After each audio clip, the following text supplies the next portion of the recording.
Good morning class.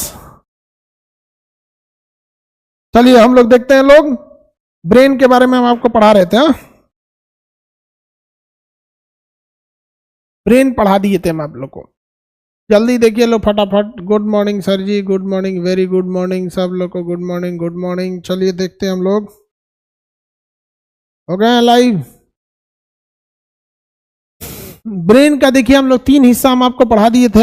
एक था आपका अग्र मस्तिष्क, अगला भाग होता है, और मध्य मस्तिष्क बीच का, और पश्च मस्तिष्क पीछे का हिस्सा होता है, जिसमें सबसे बड़ा भाग होता है सेरिब्रम।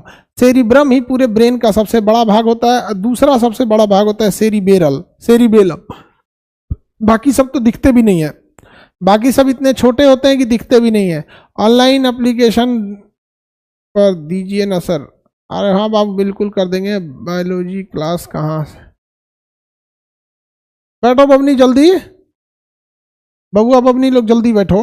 देखिए बहू, जितनी भी आपकी मेमोरी होती है, याददाश्त, मेमोरी, दिमाग तेज है या धीमा है, जिज्ञासा है, प्रॉब्लम सॉल्विंग है, मुसीबत में फंस गए, किसको कैसे जवाब देना है, तुरंत क्या सोचना है, क्या नहीं सोचना है, प्रॉब्लम कैसे सॉल्व करना है, रीजनिंग कैसे लगाना है, जवाब कैसे देना है, ये सारी चीजें होती हैं सेरिब्रम के थ्रू होता है।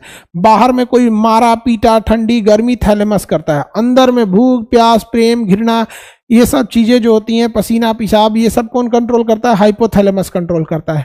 कार्पोरा क्या करता है? देखने और सुनने में मदद करता है। पेंडिकल जो होता है स्पाइनल कॉर्ड और ब्रेन को जोड़ता है। स्पाइनल कॉर्ड और ब्रेन को जोड़ने का काम पेंडिकल का होता है। थैलेमस सेरिबेलम बता दिए थे आपको। शराब पीने पे जो जो चीजें जो होती हैं डिस्टर्ब होती हैं, वो सारी की सारी सेरिबेलम से कंट्रोल होती है। शराब पीने से जो जो चीजें डिस्टर्ब होती हैं, वो सारी की सारी सेरिबेलम से कंट्रोल होती हैं। सारी की सारी कैसी कंट्रोल होती हैं? सेरिबेलम से कंट्रोल होती हैं। कैसे सेरिबेलम से कंट्रोल होती हैं? बोलने की क्षमता सेरिबेलम से कंट्रोल होगी। बैलेंस बना के चलने की क्षमता सेरिबेलम से कंट्रोल होगी। शराब पीने पे सेरिबेलम क्या हो जाता है?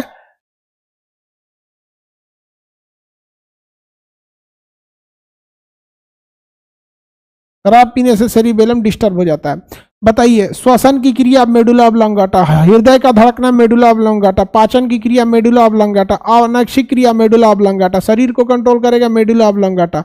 अतः शरीर और ब्रेन को जोड़ने का काम कौन करता है? पोन्स करता है। पोन्स, ये हम पढ़ा दिए आप लोग को यहाँ तक में। किसी को दिक्कत है तो बोलिए। अब हम आपसे सवाल पूछते हैं, आपको जवाब देना पड़ेगा। चलिए बताइए, मेमोरी कौन कंट्रोल करेगा? मेमोरी मेमोरी कंट्रोल करता है सेरिब्रम। बताइए, शराब पीने पे डिस्टर्ब हो जाता है। शराब पीने पे डिस्टर्ब हो जाएगा, ठीक है, सेरिबेलम। बताइए, ब्रेन का सबसे बड़ा हिस्सा कौन सा है? ब्रेन का सबसे बड़ा हिस्सा कौन सा है? ब्रेन का सबसे बड़ा हिस्सा कौन सा है? सेरिब्रम। दूसरा सबसे बड़ा हिस्सा कौन सा है? सेरिबेलम। उसके बाद तो कोई दिखबे नहीं करते हैं, सब सब छोटे छोटे रहते हैं, सब दिखते ही नहीं है सब। बाकी सब तो यहाँ पे ब्रेन का वह हिस्सा बताइए जो प्रेम घृणा भूख प्यास को कंट्रोल करता है, पसीना पेशाब को कंट्रोल करता है। बस हाँ, ये कंट्रोल करता है। हाइपोथैलेमस कंट्रोल करेगा। बताइए तो, हृदय की धड़कन को कंट्रोल करेगा, आप सांस लेने को कंट्रोल करेगा, पाचन को कंट्रोल करेगा। हृदय की धड़कन, सांस लेना, पाचन को कंट्रोल करेगा medulla oblongata. Very good, medulla oblongata. ये जस्ट यहाँ होता है, पश्च मस्तिष्क का भाग होता है। इसलिए किसी को एक लाठी यहाँ मार दीजिएगा ना, या मार दीजिएगा तो उसका दिमागे झंझन आ जाएगा, ऐसे करेगा, उसके बाद हो सकता है कि मरी हो जाए वहाँ पर। इसलिए कभी किसी को ब्रेन पे नहीं मारना चाहिए। अब पहले मास्टर लोग थे जो ना स्कूल में, हम लोग को इसे झुका के यहीं पे मारते थे। पढ़ाई नहीं करता है, अरे नहीं करता, मार के पूरा धंसा देते थे लोग। अरे भाई, मेडुला ऑब्लोंगाटा पे मारने की क्या जरूरत है? बताइए, वो जगह है मारने का। एक पे पड़ापड़ मार मार के एकदम धंसा देते। बताइए, सबसे कमजोर हिस्सा पे मारते थे लोग यहाँ पे। समझना क्या कि नहीं? उनको मारना चाहिए तो यहाँ मारिए भाई। यहाँ पे कहते बाबू एकदम माथा ले आओ, तो माथा एकदम लीलारे पे मार दे तुमको। यहाँ पे मारो, मजबूत एरिया है। आगे बढ़े। चलिए अब ध्यान से समझते हैं, आगे बढ़ते हैं। सर आपको इतना चीजें कैसे याद रहती है? हमारा दूसरा काम कौन चाहिए? यही सब काम है, आप लोग को पढ़ाना है। दूसरा कोनो काम है? आगे बढ़ते हैं हम लोग। सबको अपना अपना आइडिया दिमाग होता है।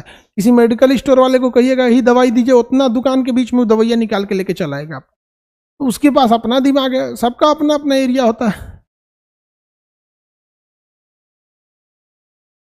आगे बढ़ते हैं ब्रेन के बारे में। देखिए ब्रेन में ना न्यूरॉन में दो तरह के सेल होते हैं यहाँ पर। एक होता है न्यूरॉन सेल, कौन सा? Neuron cell, neuron cell. एक होता है न्यूरॉन गिलियल सेल, न्यूरॉन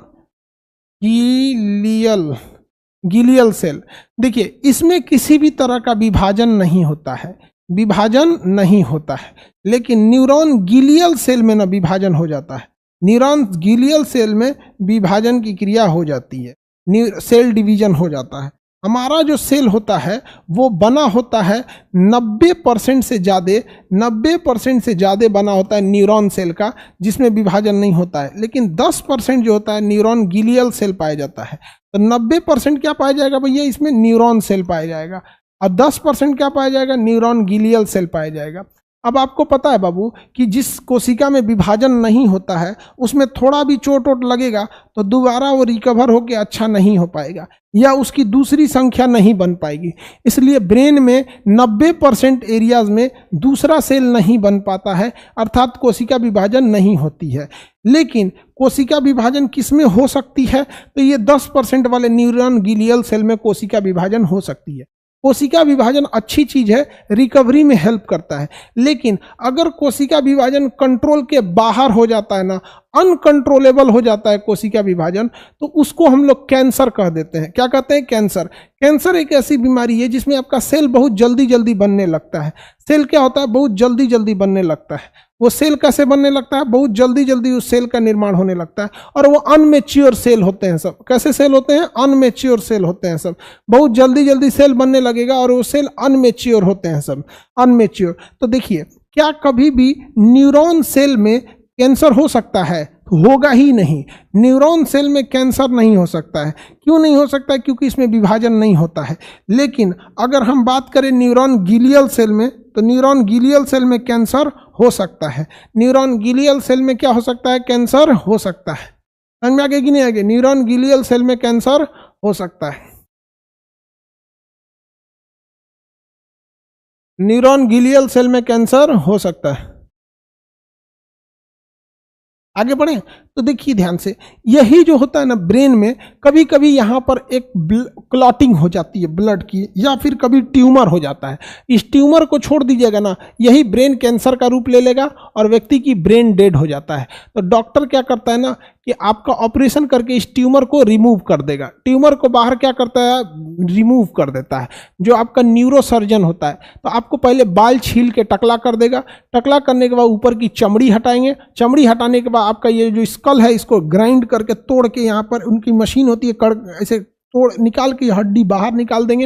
हड्डी बाहर निकालने के बाद उनके पास एक वैक्यूम मशीन होती है जिससे इसको सक करके बाहर खींच लिया जाता है ट्यूमर को। फिर उनके पास अलग अलग मशीनें होती हैं, MRI वगैरह होता है, जिससे वो देख लेते हैं कि ब्रेन में ट्यूमर बचा तो नहीं है, और अगर बचा रहता है तो दोबारा खींच के उसको फाइनल करके फिर ढक के ख़त्म कर देते हैं और सही हो जाता है। ब्रेन ट्यूमर क्या हो जाता है? सही हो जाता है। या कभी कभी ना चोट लगने की वजह से, कहीं एक्सीडेंट हुआ, भड़ाम से इसे चोट लग गया, अब ब्लड बाहर निकल गया तो कोई दिक्कत नहीं, लेकिन अगर ब्लड अंदर जमा हो गया तो क्लॉटिंग हो जाती है। ब्लड क्या हो जाता है? क्लॉट हो जाता है। तो ब्लड अगर क्लॉट हो जाएगा तो उसको भी सेम प्रोसेस से उस क्लॉटिंग वाले एरिया को डॉक्टर क्या करता है? रिमूव कर देता है, रिमूव कर देगा। अगर आपके इस साइड में प्रॉब्लम आया है ब्रेन के, अगर आपके ब्रेन के एक साइड में प्रॉब्लम आया है इस साइड में, तो आपको इस साइड में प्रॉब्लम देखने को मिलेगा। ब्रेन के अगर लेफ्ट साइड में है तो बॉडी के इस साइड में मिलेगा। यानी इधर से गड़बड़ाया ना तो बॉडी के इधर का एरिया में कोई ना कोई गड़बड़ होगा। अब ब्रेन के इधर में अगर हुआ तो दाहिने साइड में कोई होगा। मतलब दोनों एक दूसरे से उल्टा होते हैं सब। यहाँ पर ब्रेन हेमरेज वगैरह में क्या होता है ना, फ्लूइड भर जाता है। यहाँ की नसें जो होती हैं ब्रेन की फटने लगती हैं, बहुत पतली नसें होती हैं और फ्लूइड भर जाता है। तो कई बार हेमरेज एक साइड में होता है, इस साइड में हेमरेज हुआ तो डॉक्टर के पास तत्काल पहुंचना पड़ता है। डॉक्टर ऑपरेशन करके उस हेमरेज के इस फ्लूइड को क्या करता है? रिमूव करके बाहर निकाल देता है यहाँ पर। तो आपको कुछ ना कुछ तो झटका लगेगा ही अगर हेमरेज होगा ना। अगर लेफ्ट साइड में हेमरेज हुआ है, सही होने के बाद भी अमूमन राइट साइड में कुछ मतलब ना डिसऑर्डर देखे जाते हैं। और अगर राइट साइड में हुआ हेमरेज, डॉक्टर ठीक भी कर देता है, तो बहुत बार ऐसा देखा जाता है कि लेफ्ट साइड का कुछ हिस्सा या कुछ उंगली काम नहीं कर रही। कई बार हेमरेज जो होता है सेंटर लाइन पे हो जाता है, हेमरेज सेंटर लाइन पे हो जाता है, तो इसको बचाना लगभग असंभव हो जाता है। डॉक्टर लोग कहते हैं सेंटर लाइन पे है, अब वेंटिलेटर पे रहेंगे, बहुत कम चांसेज है बचने का। तो ब्रेन हेमरेज को ही ब्रेन स्ट्रोक कहते हैं, ब्रेन स्ट्रोक कहते हैं। इसमें जितना जल्दी आप डॉक्टर के पास पहुंच सकते हैं विद इन 24 आवर्स, तो ही आप सही हो सकते हैं। उसमें भी एक रिस्क ये है कि अगर आपका हेमरेज कहीं है राइट या लेफ्ट साइड में है, तो दिक्कत आपके बचने की संभावना ज़्यादा है। लेकिन अगर सेंटर लाइन है आपका, बहुत कम चांसेज रहते हैं हेमरेज वगैरह में। बाकी डॉक्टर्स लोग का अपना मेडिकल टर्म्स है, हो सकता है कि एडवांसमेंट अब इतनी आ गई हो कि डॉक्टर यहाँ से भी बचा सकते हैं, लेकिन ब्रेन की ये दो बीमारियां बहुत खतरनाक है। बाकी कुछ ऐसी बीमारियां हैं ब्रेन की, जैसे मेनिंजाइटिस। मेनिंजाइटिस में ब्रेन की लेयर जो होती है ना, ब्रेन की परत को मेनिंजाइट कहते हैं, ब्रेन की परत को मेनिंजाइट कहते हैं। उसमें वायरल अटैक के कारण वो फ्लूइड भर जाएंगे और फिर उसका इन्फेक्शन हो जाएगा, तो उसे मेनिंजाइटिस कहते हैं। क्या कहेंगे? मेनिंजाइटिस कहते हैं। किसी को दिक्कत? हेमरेज का कारण विटामिन के है, विटामिन के से हेमरेज भी हो जाता है। हेलमेट जरूरी लगाना चाहिए, बिल्कुल जरूर लगाना चाहिए हेलमेट। यहाँ पर समझ में आ गया? ब्रेन में अन्य भी कई बीमारियां होती हैं। अल्जाइमर नामक रोग भी ब्रेन में होता है, ब्रेन में अल्जाइमर नामक रोग भी हो जाता है। ब्रेन में एक और बीमारी है जो वंशानुगत होती है। वंशानुगत मतलब हेरिटेज में हो जाता है, माँ से बेटी, बेटी से फिर ऐसे जाते रहता है बेटा बेटी में, हेरिटेज बीमारी। उसे हम लोग बोलते हैं माइग्रेन। माइग्रेन जो होता है, आप में से बहुत सारे लोगों को हो भी सकता है माइग्रेन। सर में जो दर्द होता है वो सबसे भयानक दर्द माइग्रेन का होता है। सर में जो सबसे भयानक दर्द होता है वो माइग्रेन का होता है। समझ में आएगी नहीं आ गया? माइग्रेन से खतरनाक दर्द सर में कहीं नहीं होता है, सबसे जबरदस्त दर्द होता है माइग्रेन का। इधर दे दो।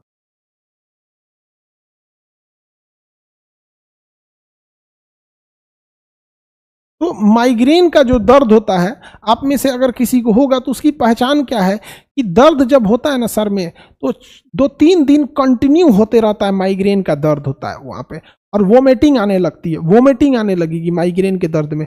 और माइग्रेन का दर्द आप समझिए कि अगर कोई आपके सर पे बांस लेके मारेगा ना, बांस लेके, तो आपको आराम मिलेगा। आहा बढ़िया लग रहा है, दबा रहा है। इतना भयानक माइग्रेन का दर्द होता है। सोचिए कि उस दर्द में अगर कोई मारेगा इसे ना, तो आपको लगेगा ऐसे इसे मार दीजिएगा तो उसको बहुत आराम मिलेगा। उसको माइग्रेन वाले व्यक्ति को अर्ली मॉर्निंग उठना चाहिए, फ्रेश हवा में रहना चाहिए। योगा ही एक चीज है जो माइग्रेन को वर्तमान में कंट्रोल कर सकता है। और ये 100% क्यूरेबल बीमारी नहीं है, इसका इलाज पूरी तरह नहीं है। लेकिन हाँ, अगर आप लाइट बहुत कम यूज करेंगे, बहुत ज़्यादा रोशनी रहेगा तो माइग्रेन का दर्द आने लगता है। बहुत ज़्यादा साउंड होने लगेगा तो माइग्रेन होने लगता है। तो बहुत ज़्यादा रोशनी, बहुत ज़्यादा साउंड से बचना चाहिए और फ्रेश एयर में रहना चाहिए, नींद पूरी होनी चाहिए, तो माइग्रेन सही हो सकता है। समझ में आ गया कि नहीं? बहुत भयानक बीमारी होता है माइग्रेन। योगा यानी मेडिटेशन, ध्यान लगाने से थोड़ा बहुत इसे कंट्रोल होता है। इसमें स्पाइनल कॉर्ड में भी थोड़ा सा प्रॉब्लम आती है। इतनी भयानक दर्द होता है ना माइग्रेन वाले को कि ब्रेन में उससे बड़ा दर्द होता ही नहीं है। समझ में आ गया कि नहीं? पर सर फोन देखने से भी माइग्रेन हो जाएगा ना बाबू? अगर पहले से माइग्रेन है, बहुत ज्यादा फोन चलाइएगा तो उसका दर्द होने लगेगा। बहुत भयानक दर्द करता है, 2-3 दिन माइग्रेन वाले डिस्टर्ब रहते हैं।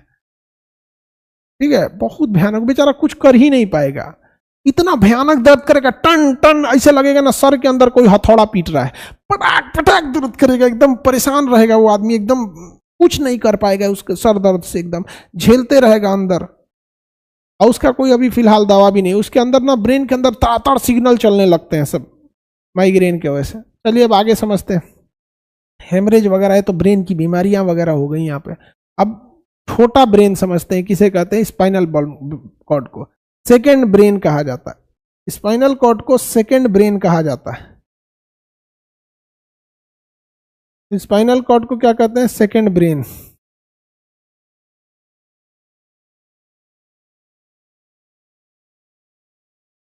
सेकेंड ब्रेन स्पाइनल कॉर्ड को कहते हैं। तो चलिए हम लोग स्पाइनल कॉर्ड पे बढ़ते हैं। एक और बीमारी होती है ब्रेन में, सिजोफ्रेनिया, जिससे आप लोग ग्रस्त हैं। सिजोफ्रेनिया बीमारी होती है जिससे आप लोग ग्रस्त हैं। सिजोफ्रेनिया बीमारी में कई तरह की बीमारियां होती हैं। सिजोफ्रेनिया नामक बीमारी को कई तरह की इसमें लक्षण देखने को मिलते हैं। आज की यंग जनरेशन सिजोफ्रेनिया से ग्रस्त है। सिजोफ्रेनिया का बीमारी का व्यक्ति में कई तरह के लक्षण देखने को मिलेंगे। पहला एक लक्षण ये मिलेगा कि वो कल्पनाओं की दुनिया में बहुत खोया रहेगा। अकेले में खूब कल्पना करेगा कि मेरा सिलेक्शन हो जाएगा, हम बड़ा आदमी बन जाएंगे, ये गाड़ी खरीदेंगे, बंगला होगा, इसको तो हम ऐसे बता देंगे हमारे साथ गलत किया है, फलाना जगह देखेंगे, ये रिश्तेदार हमको ये किया। मतलब वो अपनी कल्पनाओं की दुनिया में पूरा रहेगा। यहाँ पे समझ गए। सिजोफ्रेनिया नामक बीमारी में आप में से बहुत सारे लोग कल्पनाओं की दुनिया में घूम रहे होंगे। लड़कियों लोग को भी खूब ये सब बीमारी रहती है, अपने अपने दुनिया में एकदम कल्पनाओं की दुनिया में खोया हुआ है वहाँ पर। ये सिजोफ्रेनिया में कई तरह के लक्षण होते हैं। वो देखिएगा अकेले में हंसेगा, अकेले में हंसने लगेगा, यहाँ पे हंस के बात करेगा, यहाँ पे अकेले में कभी कभी रोने लगेगा, इतना टेंशन में हो जाएगा, इमोशन इतना हो जाएगा जैसे लगेगा सच्ची दुनिया में है, वहाँ पे रोएगा अकेले में खूब। अभी जो आप लोग कभी कभी ब्रेकअप के बाद लात खाने लगते हैं, ब्रेकअप के बाद लात खाने लगते हैं, तो वो एक अलग चीज हो गया, समझ में आया कि नहीं गया। लेकिन नॉर्मली ऐसे देखेंगे तो सिजोफ्रेनिया की बीमारी में होते हैं। इसमें कई अलग अलग स्टेज हो जाते हैं सिजोफ्रेनिया में। इसमें एक होता है ना कि इंसान को शक होने लगता है दूसरे पे, और ये अगर शक होने वाली बीमारी अगर हस्बैंड वाइफ के रिलेशन में आ गई तो हस्बैंड वाइफ का रिलेशन तबाह हो जाता है, हस्बैंड वाइफ का रिलेशन तबाह हो जाएगा। समझ आएगी नहीं आ गया। हस्बैंड वाइफ का रिलेशन एकदम तबाह हो जाए, उसके ऊपर शक करेगा, ये उसके ऊपर शक करेगी, वो ऑफिस गया रहेगा वो शक करेगी, किसी के साथ घूमने नहीं गया। कई स्टेज होते हैं। इसकी दवाइयाँ सिजोफ्रेनिया की बहुत लंबी चलती हैं, 5-6 साल चलती हैं। इसका उपाय एक ये, अपने आप को बिजी रखिए। दूसरा इसका कोई उपाय नहीं है। आप में से बहुत सारे लोगों को, लड़के लड़कियों को सिजोफ्रेनिया भी होगा। समझ में आया?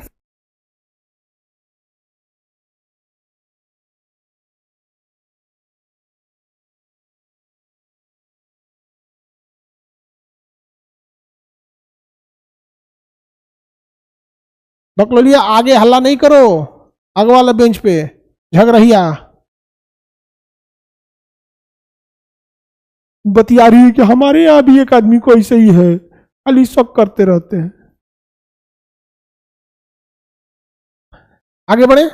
मेरे पापा को भी ये बीमारी, हाँ इलाज करा दीजिए, बहुत लोगों को है ये भारत में, और भारत सरकार को इसकी जरा भी चिंता नहीं है। समझ में आ गया। सिजोफ्रेनिया ये कौन कर रहा है? सफीउल्लाह, मोहम्मद सफीउल्लाह। तब तो मेरी वाली को पक्का यही बीमारी है। हाँ हो सकता है बाबू, तुम्हारे पे बहुत शक करती होगी तो ठीक है। राखी, मुझे अकेले में बात करने की बीमारी है। बाबू ये सब चीजों से जितना जल्दी अपने आप को बिजी हो जाओ, जब भी ये सब मन करे तो क्या करो, तुरंत वहां से हटो। ये चीजें अच्छी ही नहीं है।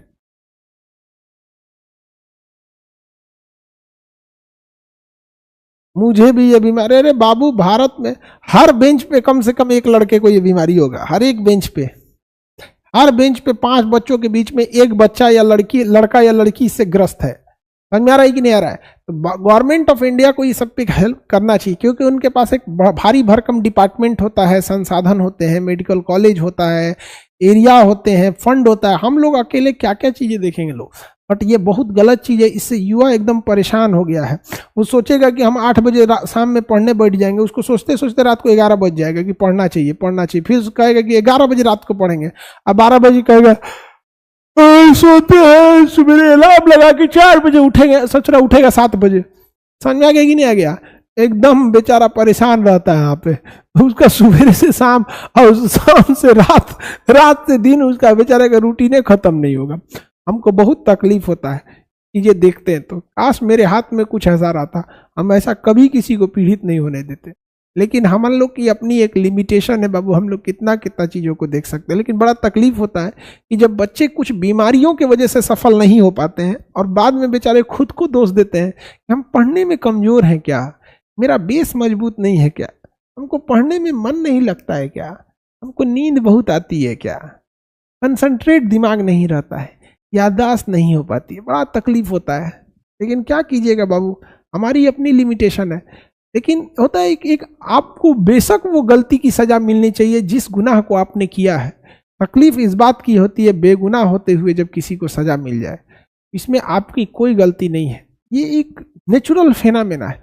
और भारत का इंसान जानते हैं, बुखार को तो बीमारी नहीं समझता है, पता है बुखार हो गया होगा, समझ में आगे कि नहीं आएगा। लेकिन बुखार कई तरह से हो सकते हैं, कोरोना का बुखार अलग होता है, हेपेटाइटिस का बुखार अलग होता है, जॉन्डिस का।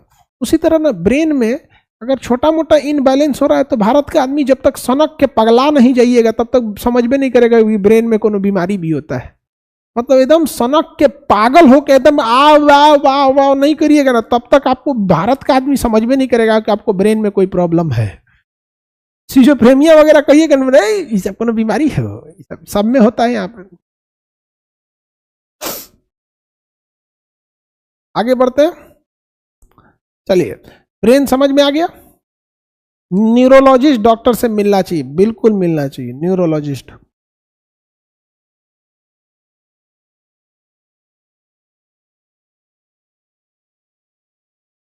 मुझे मिल चुका है बेगुनाही की सजा, लक्ष्मी बेगुनाही की सजा मिल चुकी है।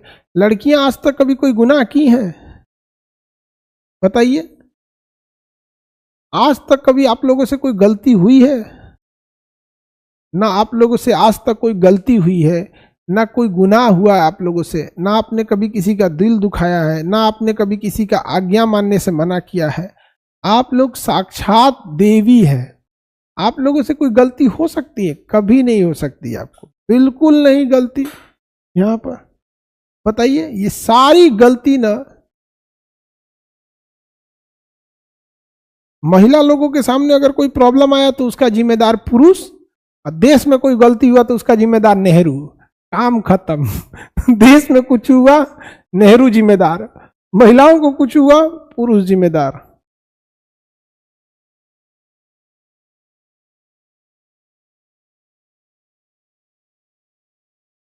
आगे बढ़ते हैं। बिल्कुल सर, एकदम इनोसेंट होती हैं, एकदम इनोसेंट होती हैं बाबू। चलिए आगे बढ़ते हैं।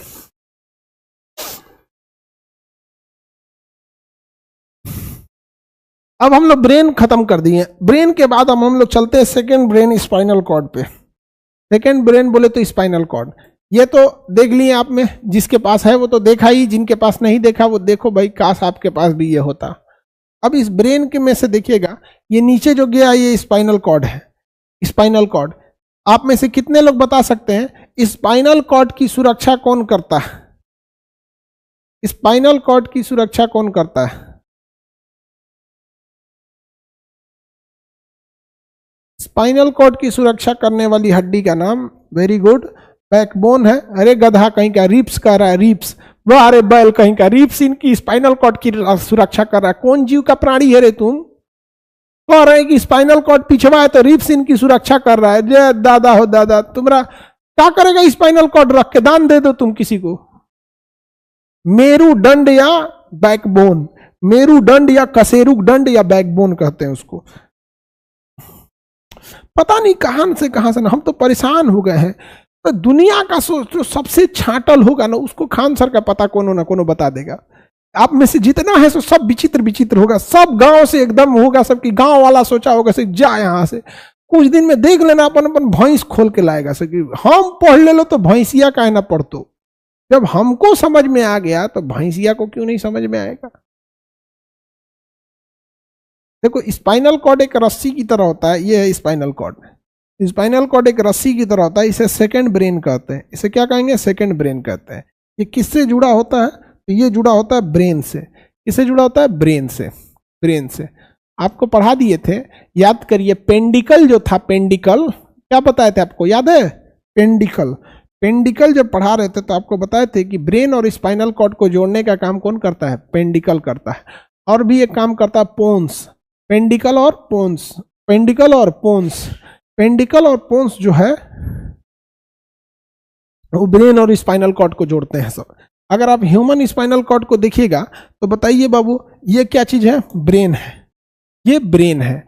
ब्रेन की सुरक्षा कपाल में 8 हड्डियां करती हैं और स्पाइनल कॉर्ड की सुरक्षा मेरुदंड करता है। मेरुदंड, स्पाइनल कॉर्ड जो होता है रीढ़ की हड्डी से जाता है। आपको पता है बाबू, ये रीढ़ की हड्डी है और इसके अंदर से क्या गया रहता है? स्पाइनल कॉर्ड गया रहता है। इसको शॉर्टकट में स्पाइन भी कहते हैं। स्पाइनल कॉर्ड को शॉर्टकट में क्या कहते हैं? स्पाइन भी कहेंगे। क्या कहेंगे? स्पाइन कहते हैं। अगर आप ह्यूमन बॉडी को देखेंगे तो ये रहा स्पाइनल कॉर्ड के अंदर, इसमें नसें होती हैं। ये रियल में देखेंगे तो अगर किसी डेड बॉडी का ऑपरेशन किया जाए तो यहाँ पे देखेंगे तो ये बीचों बीच से क्या निकली है? नस। ये बीचों बीच से स्पाइनल कॉर्ड है। बीचों बीच से क्या है बाबू? ये स्पाइनल कॉर्ड है। बीचों बीच में ये स्पाइनल कॉर्ड है। इस स्पाइनल कॉर्ड से नसें निकली होती हैं, 31 नसें होती हैं। कितनी नसें? 31 नसें होती हैं। दोनों साइड 31 निकलती हैं। इस कारण हम लोग कहते हैं कि ब्रेन से 31 जोड़ी नसें निकलती हैं। कितनी जोड़ी नसें निकलेंगी? 31 जोड़ी नसें। कितनी जोड़ी नसें निकलेंगी? 31 जोड़ी नसें निकलती हैं। ब्रेन से निकलने वाली नसें की संख्या कितनी होती है? 31 जोड़ी। सॉरी, ब्रेन से करें, स्पाइनल कॉर्ड से। ब्रेन से 12 जोड़ी निकलती है। ब्रेन से 12 जोड़ी, ब्रेन से 12 जोड़ी निकलती है। 12 को इधर, 12 को इधर, तो ब्रेन से निकलेगी 12 जोड़ी और स्पाइनल कॉर्ड से निकलेगी 31 जोड़ी निकलती है। 31 जोड़ी निकलती है। इनका वर्क अलग होता है, इनका वर्क अलग होता है। तो स्पाइनल कॉर्ड तो समझ में आ गया ये क्या होता है। यहाँ पर ये बीच में होता है स्पाइनल कॉर्ड। ये स्पाइनल कॉर्ड हमारे लिए बहुत जरूरी होता है। बताइए तो बाबू, ब्रेन से निकलने वाली नसों की तंत्रिकाओं की संख्या 12 जोड़ी और स्पाइनल कॉर्ड से निकलने वाली 31 जोड़ी। 31 जोड़ी। बताइए स्पाइनल कॉर्ड को हम क्या कहेंगे? सेकंड ब्रेन होता है हमारा। स्पाइनल कॉर्ड इज और सेकंड ब्रेन। सेकंड ब्रेन होता है यार, सेकंड ब्रेन। स्पाइनल कॉर्ड क्या काम करता है बाबू? स्पाइनल कॉर्ड काम क्या करेगा? स्पाइनल कॉर्ड का मेन काम होता है रिफ्लेक्स एक्शन को कंट्रोल करना। Reflex action, reflex action, reflex action का काम करता है। रिफ्लेक्स एक्शन क्या होते हैं? बहुत अचानक से हुआ ऐसी क्रिया जो हमारे कंट्रोल में भी नहीं है, अचानक हो जाती है, हमारे कंट्रोल में भी नहीं होती है। रिफ्लेक्स एक्शन, जैसे छींक आता है ना, जैसे छींक आएगा तो पूरा बॉडी दहल जाएगा यहाँ पर वो कौन कंट्रोल करता है? उसी को क्या कहेंगे? Reflex action. पलकों का झपकना, रिफ्लेक्स एक्शन। कभी आप देखते हैं नींद में चौंक जाते होंगे ऐसे, पूरी बाप रे, वो क्या होता है? Reflex action. अचानक से होने वाली क्रिया जिसपे हमारा बहुत कंट्रोल भी नहीं है, उसी को क्या कहेंगे? रिफ्लेक्स एक्शन कहते हैं। क्या कहेंगे? Reflex action. जैसे जमाई आ रहा है, इसे जमाई लेते हैं आप लोग, कान उन बंद हो जाता है, दिमागे काम नहीं करता। कई को तो बेचारा सा आधा जमाई लेता है, ऐसा सामने बैठ जाएगा तो अरे जमाई मतलब हो, देख लेंगे तो आधे ले लो, आधे। तो वो सब कौन कंट्रोल कर रहा है? स्पाइनल कॉर्ड कंट्रोल करता है। यही है आपका स्पाइनल कॉर्ड, ये कंट्रोल करके रखा हुआ है। स्पाइनल कॉर्ड कौन कंट्रोल करता है बाबू? स्पाइनल कॉर्ड कंट्रोल करता है। स्पाइनल कॉर्ड छींक देते हैं। आप देखिएगा अगर आपके आंख के पास अगर कोई आएगा, कोई बाहरी ऑब्जेक्ट आएगा या कोई चीज आएगा, तो आपका आंख ऑटोमेटिक फटाक से बंद हो जाता है। ऑटोमेटिक फट से बंद हो जाता है। समझ में आ गया कि नहीं गया? उसी को क्या कहेंगे? Reflex action. रिफ्लेक्स एक्शन कहते हैं। Reflex action. स्पाइनल कॉर्ड का एक और काम है कि पूरी बॉडी से सिग्नल को ब्रेन तक पहुंचाना। जैसे कुछ भी होता है ना, जैसे किडनी को कुछ हो गया, लीवर को कुछ हो गया, हाथ को कुछ हो गया, तो ये सारा सिग्नल किसको दे देते हैं? स्पाइनल कॉर्ड को। इसको दे देंगे sir spinal cord. Spinal cord धड़ाक से किसको पहुंचा देगा? ब्रेन को। ये ना कि किडनी को कुछ हुआ तो किडनी जाएगा कहने के मैं किडनी हूं, मेरे को दिक्कत हो रहा है। ब्रेन आप सुनिए भगा देगा, भाग यहां से, चोट्टा कहेगा। इसलिए सारी सिग्नलें किसको दी जाती हैं? स्पाइनल कॉर्ड को। स्पाइनल कॉर्ड धड़ाक से पहुंचा देता है। क्या करता है? पहुंचा देता है। समझ में गया? इसलिए स्पाइनल कॉर्ड को हम लोग रिले स्टेशन भी कहते हैं। रिले स्टेशन उसी को कहते हैं जिसके पास जानकारी होती है और आगे फॉरवर्ड करता है, उसी को कहते हैं रिले स्टेशन। क्या कहेंगे? रिले स्टेशन कहते हैं। Relay station. स्पाइनल कॉर्ड को हम लोग कई बार रिले स्टेशन भी कहते हैं। समझ में आ गया? रिफ्लेक्स एक्शन की क्रिया कौन कंट्रोल करता है?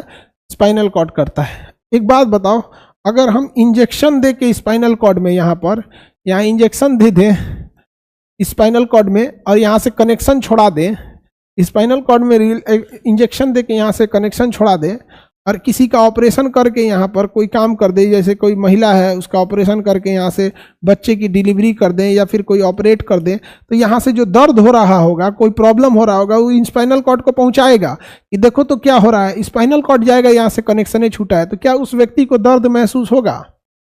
स्पाइन में इंजेक्शन देके अगर ऑपरेशन किया जाए तो क्या इसमें दर्द होगा?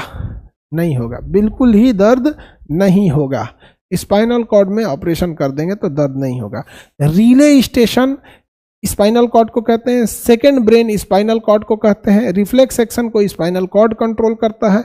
ऑपरेशन के टाइम पे स्पाइन ऑपरेशन भी कहा जाता है। कई बार बुढ़ापे में हड्डियां जो होती हैं वो दूर दूर होने लगती हैं या फिर डिसऑर्डर हो जाती हैं बुढ़ापे में। तो क्या होता है, कोई दिक्कत नहीं होगी हड्डियों से, क्योंकि हमारे हाथ की हड्डी आगे पीछे हो जाए कोई दिक्कत नहीं है। लेकिन जरा सोचिए, आप कल्पना कीजिए कि रीढ़ की हड्डी थोड़ा सा आगे पीछे अगर हो जाए, रीढ़ की हड्डी अगर आगे पीछे हो जाए हल्का सा भी, तो वो स्पाइनल कॉर्ड को दबा देगा। और जब वो स्पाइनल कॉर्ड को हल्का सा भी दबाएगा ना, स्पाइनल कॉर्ड तुरंत शिकायत करेगा किसको? ब्रेन को। तुरंत शिकायत किसको करेगा? ब्रेन को। तो बुढ़ापे में देखिएगा ना, कमर दर्द बहुत होगा, अरे बाप हो बाप, बबुआ कमर दर्द, दबा दो तो बबुआ दबा दो, क्योंकि तनी सा रिफ्लेक्स, तनी सा स्पाइनल कॉर्ड को छुएगा ना, डिस्क बल्ज होगा थोड़ा सा भी, क्योंकि स्पाइनल कॉर्ड जो रीढ़ की हड्डी होती है वो तो गोल गोल डिस्क के रूप में होती है। देखते हैं ना कितनी होती है भैया रीढ़ की हड्डियां? 26। कितनी होती है? 26। रीढ़ की हड्डी बचपन में 33, अभी कितनी होती है? 26। तो ये गोल गोल डिस्क के रूप में होती है। तो ये डिस्क जो होता है ना, बुढ़ापे में थोड़ा सा आगे पीछे हो जाता है, जिसे डिस्क बल्ज कहते हैं। तो बचपन बड़ी दुखाता है, देखिएगा हर एक बूढ़ा आदमी परेशान रहता है, तो ये दुखा क्या बबुआ, तो कमर दुखा रहा है। अब महिलाओं में ज्यादा होता है, क्यों? क्योंकि महिलाओं में ये ज़्यादा इसलिए होता है कि जब वो युवा अवस्था में रहती हैं, तो जब वो गर्भवती होती हैं, तो बच्चा जब उनके पेट में आता है ना, तो शरीर का पूरा बैलेंस बिगड़ जाता है उनमें। एक इतना बड़ा बच्चा जो होता है वो आगे की ओर एक लिमिट में ही जा सकता है, तो उस बच्चे के दौरान ना रीढ़ पे भी काफ़ी असर पड़ता है। तो यंग एज में तो बेचारी को तो पता नहीं चलता है, और बच्चे के प्रेम में वो कोनो दर्द बर्दाश्त कर लेगी। रीढ़ की हड्डी हो, कपार फूट जाए, उससे कोई बहस नहीं। माँ बच्चे से बहुत प्रेम करती है।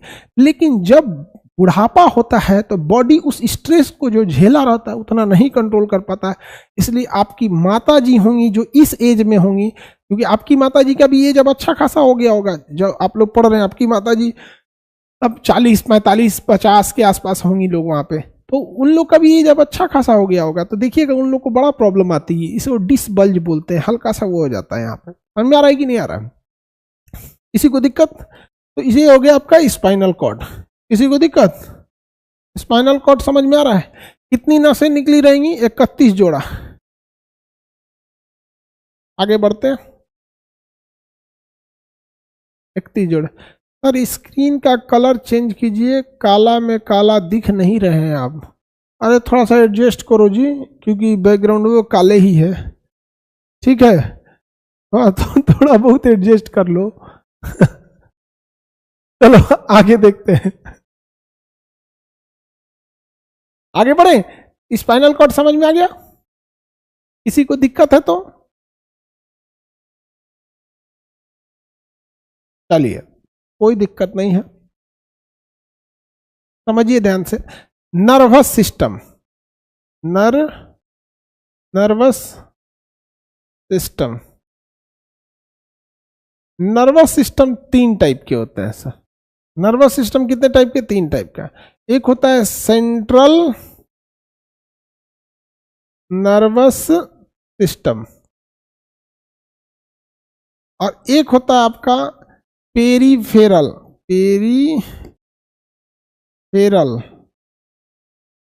Nervous system. Peripheral nervous system, आप इन दोनों को पढ़ लिए हैं। इसमें आता है ब्रेन और स्पाइनल कॉर्ड। स्पाइनल कॉर्ड, आप बताओ, आप ब्रेन भी पढ़ लिए हैं, स्पाइनल कॉर्ड भी पढ़ लिए हैं। ब्रेन और स्पाइनल कॉर्ड जो जो काम करते हैं उन सारे काम को हम लोग सेंट्रल नर्वस सिस्टम कहते हैं। इसका मतलब पूरी बॉडी कंट्रोल होती है ब्रेन और स्पाइनल कॉर्ड से, यानी पूरी बॉडी का ही हिस्सा हो गया सेंट्रल नर्वस सिस्टम। बताइए पूरी बॉडी को कौन कंट्रोल करता है? तो आप कह सकते हैं ब्रेन और स्पाइनल कॉर्ड। 2 अलग अलग नहीं बोलना है, एक के शब्द में बोलना है। इन दोनों को जोड़ के कहिए सेंट्रल नर्वस सिस्टम। तो जब आप ब्रेन और स्पाइनल कॉर्ड को जोड़ देते हैं तो उसे क्या कहेंगे, सेंट्रल नर्वस सिस्टम। अब हम देखते हैं पेरिफेरल नर्वस सिस्टम को, ब्रेन से निकलने वाली 12 जोड़ी नसों को और स्पाइनल कॉर्ड से निकलने वाली 31 जोड़ी नसों को हम लोग कहते हैं peripheral nervous system. Peripheral nervous system, peripheral nervous system, brain से निकलने वाली 12 जोड़ी और स्पाइनल कॉर्ड से निकलने वाली 31 जोड़ी नसों को हम पेरिफेरल नर्वस सिस्टम कहते हैं, पेरिफेरल नर्वस सिस्टम कहते हैं, पेरिफेरल नर्वस सिस्टम कहते हैं। Peripheral nervous system spinal reflex action को क्या करती है, कंट्रोल करती है। तीसरा होता है autonomous nervous system, autonomous nervous system, nervous system, autonomous nervous system.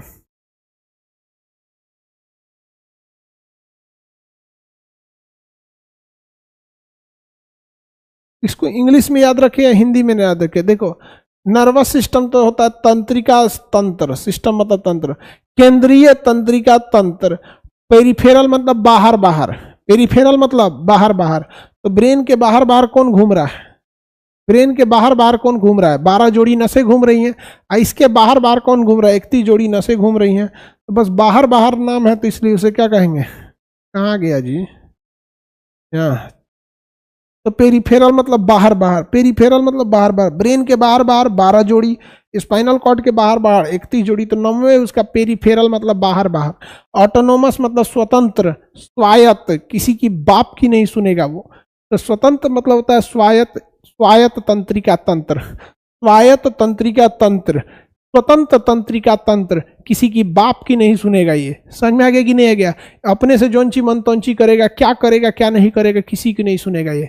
इसीलिए हम ये कहते हैं स्वायत्त नर्वस सिस्टम को क्या कहेंगे, किसी की बाप की नहीं सुनेगा ये।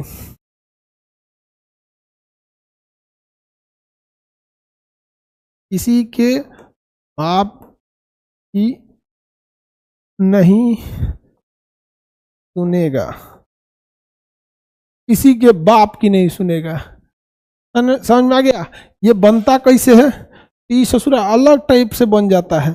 इसका आज ले पता नहीं कि 12 में से कुछ तंत्रिकाएं आती हैं, कोई फिक्स नहीं है। तो यहाँ कुछ तंत्रिकाएं आ जाएंगी और ये 31 में से कुछ तंत्रिकाएं आ जाती हैं।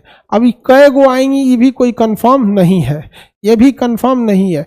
ये 12 में से कुछ तंत्रिकाएं और ये 31 में से कुछ तंत्रिकाएं। और ये कुछ में भी समझिए, अगर 12 में से 2 तंत्रिकाएं आती, पहला और दूसरा, तो समझ में आता डॉक्टरों को। दूसरा 2 में आएगी ना तो कभी 5वां नंबर, कभी 3रा नंबर, कभी 8वां नंबर, कभी कुछ। समझ में आ गया। तो 12 में से कौन सा मिलेगा ये आज तक पता नहीं चला। 31 जोड़ी नसों में से कौन सा 31 जोड़ी, पहला दूसरा तीसरा या 8वां नंबर, कौन उठा के चलाएगा। समझ में आ गया कि नहीं आ गया। अब आप बताओ, किचन में बहुत सारा मसाला होता है, अगर कोई कहे कोई 2 मसाला ले आना है, लहसुन मान के चलिए आपको, धनिया और मिर्चा, तो ये भी 2 मसाला होगा। लेकिन आग बंद करके कोनो 2 उठा लीजिएगा तो क्या समझ में आएगा कौन सा टेस्ट आ रहा है। 2 ठोक में 2 मसाले लाने हैं, लेकिन 2 में से कौन 2 मसाले, आप हल्दी नमक उठा लाएंगे, कस्तूरी मेथी शिमला मिर्च उठा लाएंगे, तो ये ससुरा पता नहीं चलता है कि 12 गो में से कौन नस से जाके अटैच होगा और 31 में से किस में अटैच होगा, पता नहीं चलता। इसीलिए कहते हैं ये किसी के बाप की नहीं सुनता है, पता नहीं चलता है। ये काम क्या करता है, तो ये काम करता है 2 ठो।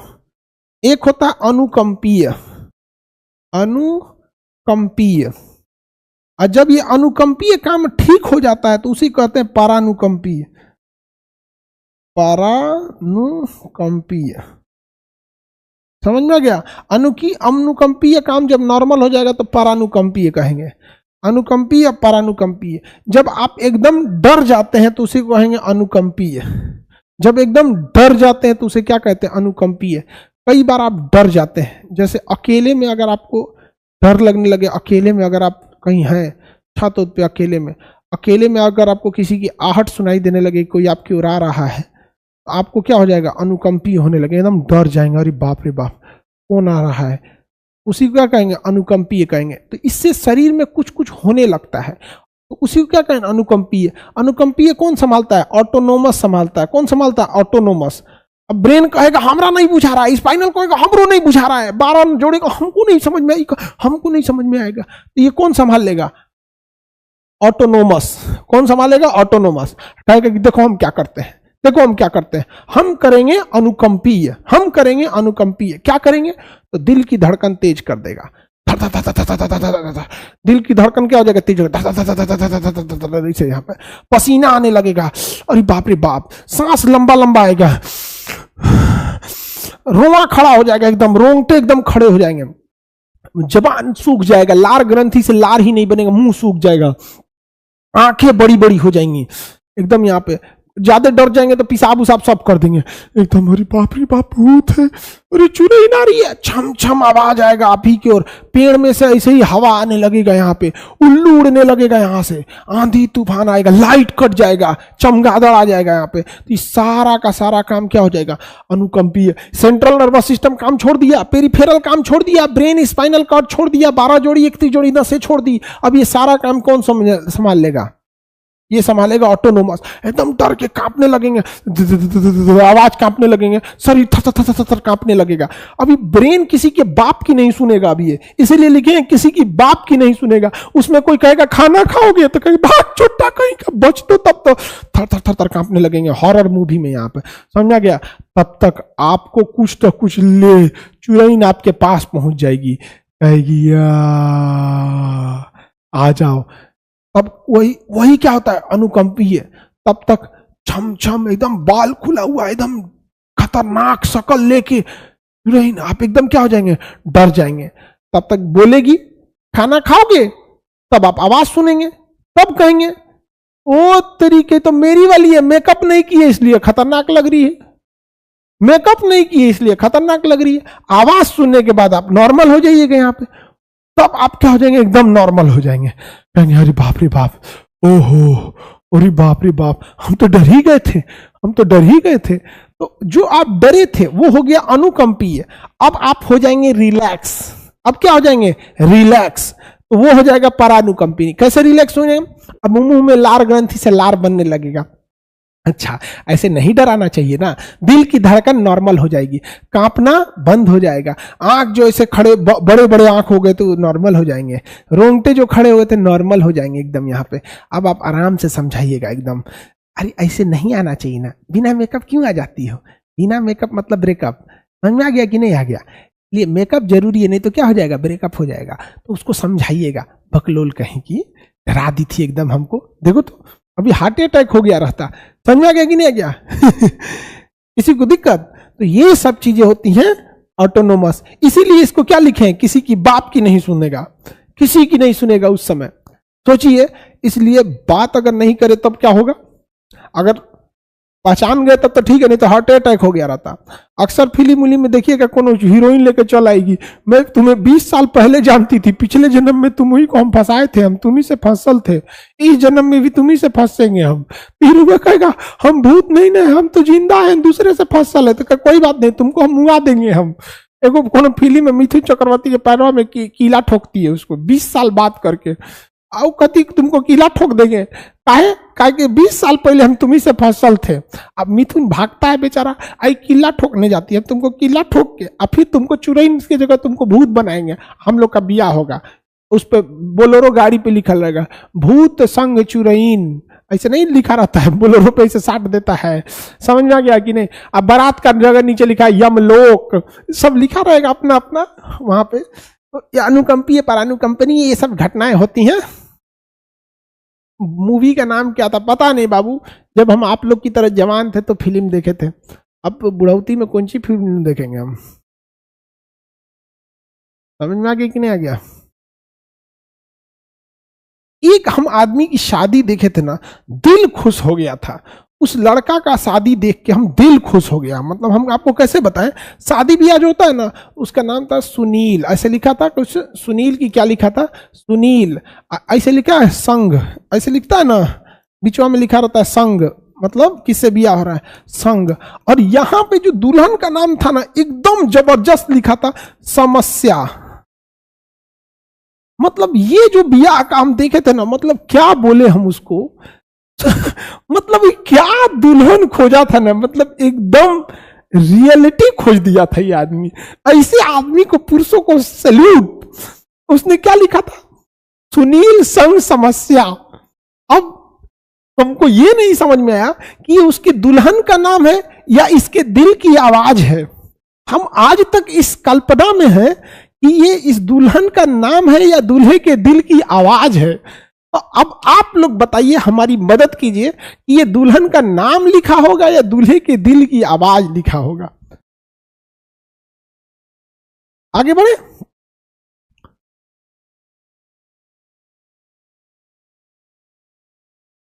चलिए आगे बढ़ते हैं हम लोग। आप लोग थोड़ा बताइए, लड़की लोगों को समझ में आ रहा है? लड़की लोग को नहीं समझ में, बेचारी एकदम गुस्सियाई लती है हमारे पे को एकदम। चलिए कोई बात नहीं सर, ये दिल की आवाज होगी उसकी, हमको भी यही लग रहा है, बेचारे के दिल की आवाज होगी। या फिर टाइपिंग करने वाला टाइपराइटर अपने अनुभवों को यहां लिखा होगा। जो टाइपिंग लिखा होगा ना, टाइपिंग मिस्टेक है, नहीं नहीं नहीं, टाइपराइटर के दिल की आवाज नहीं, बल्कि टाइपराइटर के जीवन का अनुभव लिख दिया होगा। बेचारा का जीवन का अनुभव हो गया। चलिए, आप लोग को ब्रेन ओरेन तो समझ में आ गया। ये सब पढ़ाई लिखाई में कोई दम है जी? ब्रेन ओरेन ऐसे खत्म। हम लोग जब पढ़ते थे ना, तो हम लोग के टीचर पढ़ाते थे, बच्चों तुम्हें हम सेंट्रल नर्वस सिस्टम पढ़ाएंगे। अरे बाप हो बाप, पगला गया माथा। हम लोग के मास्टर साहब जब पढ़ाए थे ना, तो ब्रेन पढ़ाने से पहले, स्पाइनल कॉर्ड पढ़ाने से पहले इस सेंट्रल नर्वस सिस्टम पढ़ाएं कि बच्चों तुम्हें सेंट्रल नर्वस सिस्टम पढ़ना है, पूरे बॉडी को कंट्रोल करता है सेंट्रल नर्वस सिस्टम। हम लोग का पूरा बॉडी काम करना छोड़ दिया। हम लोग को लगा कि हम लोग बकलोल हैं। बाद में बुझाया कि मास्टरे साहब लोग को बुद्धि ना है, लइकन को पढ़ाना कैसे। समझ आ गया कि नहीं? हम ही आपको पहले पढ़ा देते सेंट्रल नर्वस पेरिफेरल, तो माथा ऊपर से घुस निकल जाता है यहाँ पे। ये पढ़ाइए एकदम अच्छा से। चलिए समझ में आ गया। असल में हमारे शिक्षक लोगों को ये लगता था कि उनसे जो पढ़ने आ रहे हैं वो समझदार बच्चे हैं, और हमने तो ये उम्मीद ही छोड़ दिया। हम क्यों समझाते हैं पता है? क्योंकि हम जब पढ़ाने के स्टार्ट करते हैं तभी हम उम्मीद ही छोड़ देते हैं कि हमारे पास समझदार आएगा, सब एकदम छांटल आता है सब। चलिए आगे का क्लास अब हम कल समझेंगे। आज मैप का क्लास नहीं हो पाएगा बाबू, टुडे मैप क्लास नहीं होगा। आज मैप का क्लास नहीं हो पाएगा, वर्ल्ड मैप आज नहीं होगा, कल होगा वर्ल्ड मैप। ओके, नोटिफिकेशन डाल दिया जाएगा बाबू, कल वर्ल्ड मैप होगा। आज के लिए इतना ही, जय हिंद।